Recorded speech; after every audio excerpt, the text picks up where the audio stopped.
With the summer months heating up, apparently so is crime in St. Johns County. Thieves have been targeting the St. Augustine Premium Outlets Mall. First Coast News' Bethany Anderson explains why it's easy crime for them to get away with. From organized groups to one-person crime, St. Johns County Sheriff's Commander Chuck Mulligan says thieves are driving up and down I-95, targeting the St. Augustine Premium Outlet Mall. To go into these centers, which are very busy, and walk in and, of course, steal items that they're looking for. A recent police report showed thieves stole a dozen Michael Kors purses, totaling more than $3,000.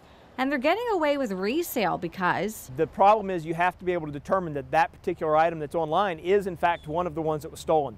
Many of these items, shirts, pants, shorts, purses, they don't have serial numbers. To make matters a little bit more tricky, store employees might not be authorized by company protocol to chase or pursue someone stealing from their store. They don't want their employees to be hurt should the person fight.